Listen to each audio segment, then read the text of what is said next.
This is an interesting area because it's only about 25% of the land in Texas, but 3 out of 4 Texans live in this Texas Triangle. And since COVID, since 2020, 140 companies from around the country, including from California, moved to this Texas Triangle. That includes Oracle, Tesla, Hewlett-Packard, Caterpillar, Charles Schwab.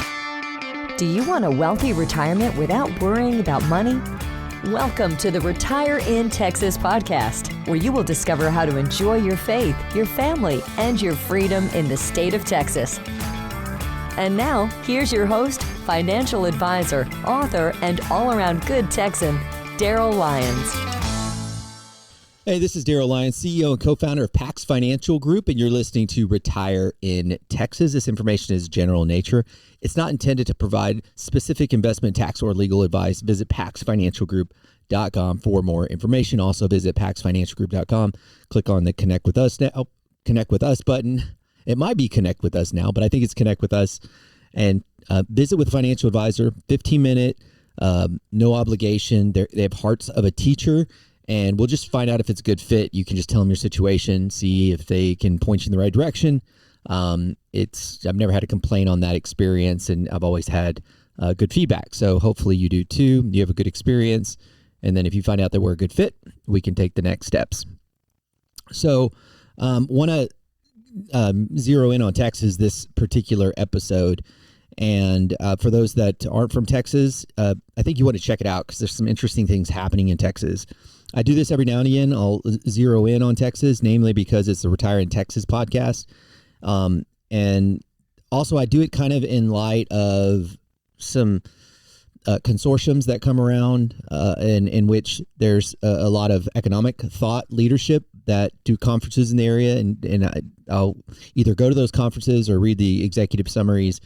And usually that inspires me to discuss this topic. So let's talk about Texas for just a second. And I think for those that are living here, that are coming here, it's important for you to think about it this way. I mean, this is of course an opinion, but I'm an expert in my own opinion. You live in the best place, in the best country, in the best time in the history of the world. And so there's an obligation to not only stop and smell the bluebonnets, but also to do something great or leave the world better than you found it, just because we've been so blessed to be in this great state of Texas. In the year 2000, we had 20.9 million people in Texas. If you compare that to California, they had 33.9. Okay. 20 years later, Texas goes from 20.9 million to 29 million. California goes from 33.9 to 39.5. So then 2020 happened, and what happened in 2020? COVID, right? Well, then that was the first time ever that California began to actually lose people each year. So now in 2023, California has about 39 million people, and Texas has about 31 million people. So that the time in which Texas will eclipse California in terms of population will be about 2040. And California, of course, is nervous about this because you give up congressional seats. And so they've actually started to fine, I don't know if they've actually talked about this or doing it. I haven't looked this up. Fine people and businesses for leaving California. That's their solution. It's obviously the regulatory environment's horrible. And if you look in any small business survey, certainly taxes are at the top of the list, but nearly number one every year is for small business owners is the regulatory burden. And Texas just looks at business differently. It also helps that we're very smart about how we deal with the southern border and the trade between Texas and Mexico and the ports. Very important. We're about 30 years into NAFTA now, believe it or not. So very business friendly climate. So that's Texas, but what I'd like to do what I'd like to do is maybe take a zoom in a little bit more, and I want to look at this thing called the Texas Triangle. Now, this is from Dallas to Houston to San Antonio, so that Texas Triangle. I'm gonna go into that Texas Triangle, but I want to tell you a little bit about my journey personally. Take this exit ramp with me just for a second. So I was born in Dallas. And then we moved to a small town outside of Dallas. I haven't been there in years, called Canton, Texas. We had a little small, I don't remember, I was just a kid, but I remember we had a pig, had a cow. I do remember that. From Canton, we moved down to Somerset, so just south of San Antonio, lived in Somerset. Then we moved to San Antonio, right off in the medical center. It's off Gus Eckerd Road. Then now I'm in second grade. We moved to Bernie. So now I'm living in Bernie. Before Bernie became Big Bernie, it was small town Bernie. It was the type of small town where, if, as I understand it, if you were drinking and driving, the sheriff, Lee Despain, would follow you home. You wouldn't go to jail. It was just different times. It was the 80s. From Bernie, we moved down to Harlingen in the Valley, which was absolutely a complete culture shock to me.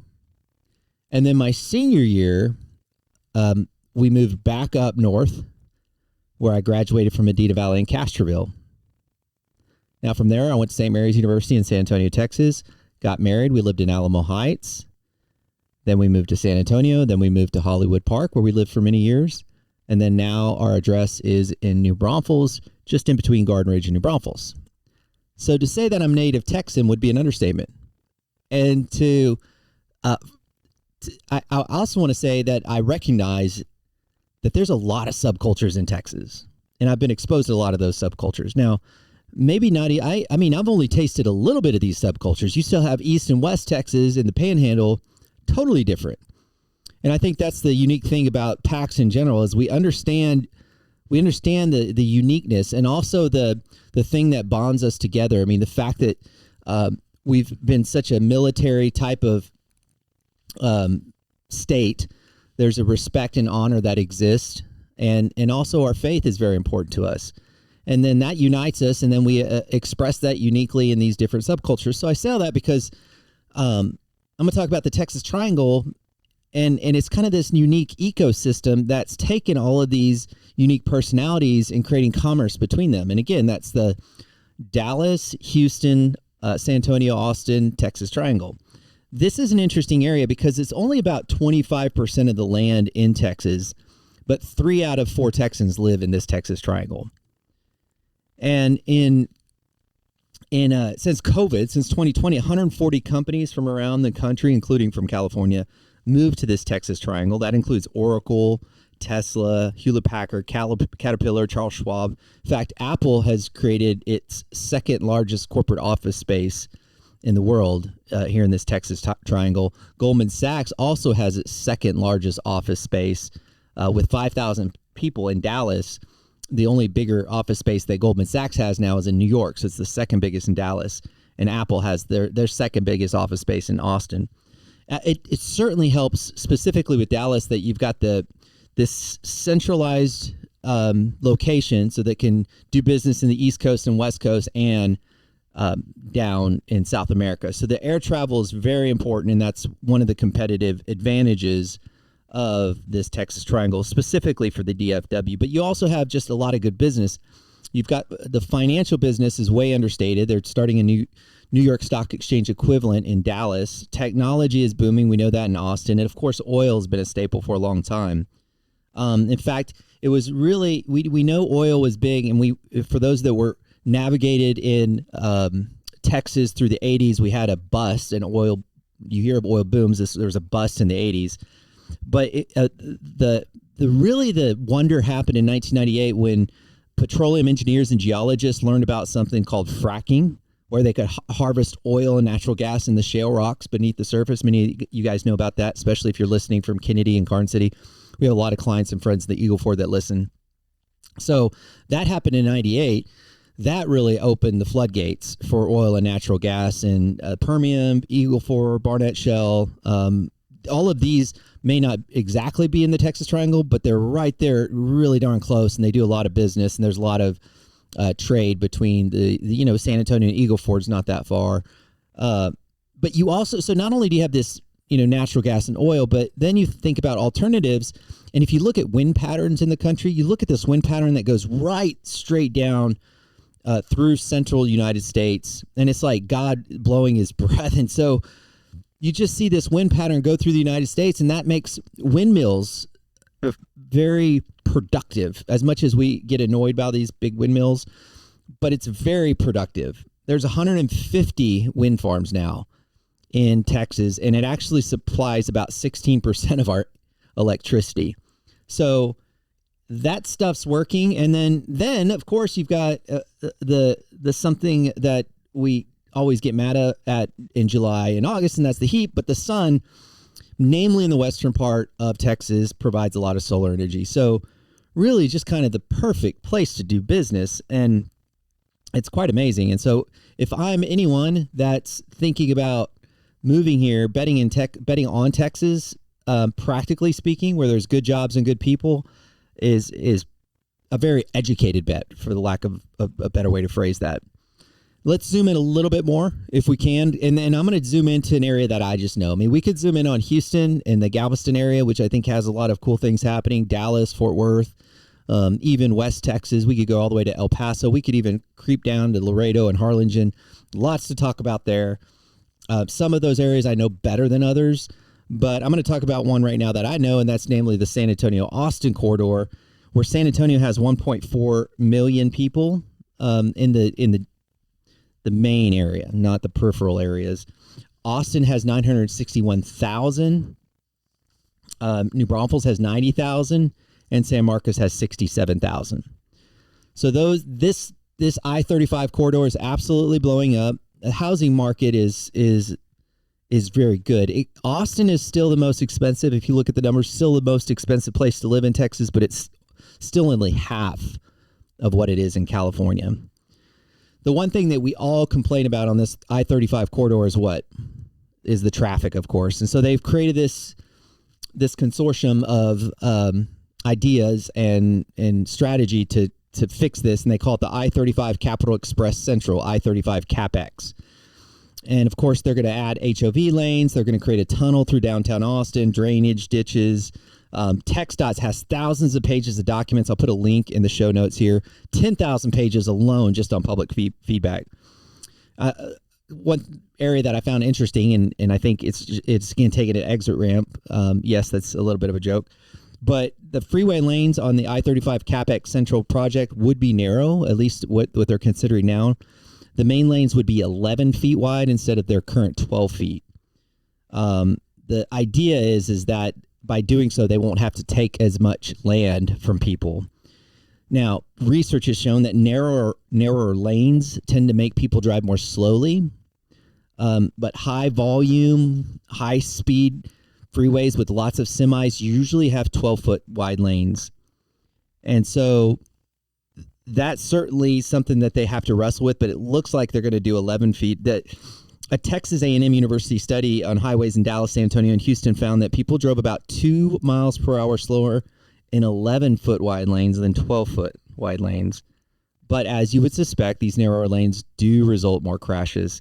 So something to be on the lookout for. And if you want to dig in, like I said, I'll put the show notes in there. So the traffic is one issue. The state flower is that little orange cone, but companies are still coming here. And the San Antonio-Austin corridor is a big one. They did launch this regional economic development strategy in 2021 to try to work with Austin, San Antonio, and Austin. They call it the SATX, an Opportunity Austin strategy. That you've got to work with the legislative branches in Texas and the federal government to think about how this is going to look long term. So that's working together. So it's not just like these independent municipalities not coordinating between each other. So just so you know, that developed in 2021, and I just don't see a slowdown of growth. In fact, in June, a company called JCB, they're a UK-based company, they broke ground on a $500 million factory in South San Antonio, about 1,500 jobs. They do heavy equipment. They manufacture heavy equipment, forklifts, and if you look at them, they're really cool electric excavators, no engines. Pretty interesting. The DoD, the Department of Defense, they committed $840 million in Austin through UT for semiconductor research and fabrication at 2 of the Austin campuses. And for those that don't know, we've talked about this before, but semiconductors refers to this like silicon type material that can conduct electricity much better than an insulator like glass, but not quite as well as copper and aluminum. But they're typically made from really slices of silicon with very complex components laid out with specific patterns. And these patterns control the flow of of a current using electrical switches called transistors. And it's just kind of like flipping on the lights circuit of your home. The difference is that these semiconductor switches are entirely electrical. There's no mechanical components to flip. And here's the key. I don't know how they do it, but these chips contain tens of billions of switches in an area not much larger than the size of a fingernail. Fascinating to me. So there's lots of research being done in Austin about that. We do know that Texas landed in Bastrop specifically, the Tesla X, the X headquarters. Tesla is going to be in Austin, the X headquarters in Bastrop. Seguin, a fast-growing, we didn't talk much about Seguin, but a fast-growing little town, landed Mariucci stainless tube, 125,000 square foot facility, automotive, hydrogen gas, even semiconductors. A Canada-based company, ABC Technology, they decided to go to Kyle. They do automobile parts, interior, exterior, HVAC, reservoir assemblies, coolant reservoirs, battery trays. In fact, Buda landed a company called Futronic, a South Korean company. They do auto parts, as you can imagine, doing business with Tesla. So you get this cluster of Tesla suppliers, but they're typically, and this one specifically will be the largest employer in Buda, providing about 350 high-paying jobs. And so it's just like success begets success, and those are companies that are coming in. Well, then you create your own environment to live, work, play. So as an example, Pearl Brewery in that area just really is a beautiful place to just enjoy a nice dinner and to get away. Well, they're doing something similar in New Braunfels called the River Mill Mixed-Use Development. It'll be retail and residential, office, apartments, hotel. So you not only bring these companies in, but you want to make it a great place to live and work and travel. Of course, you're going to have challenges. We talked about traffic, but you've got utilities and water. So those would be all the things that we cuss and fuss over. But they're very good problems to have, frankly. And so, I mean, with the population forecasting in Texas and the trends that are taking place, unless something material happens, this is still a very, very good place to bet on. And like I said, if you're in a position to do business in Texas, be very thankful and grateful. Stop and smell the flowers and do your very best to leave this state better than you found it. And as always, you think different when you think long term. Have a great day.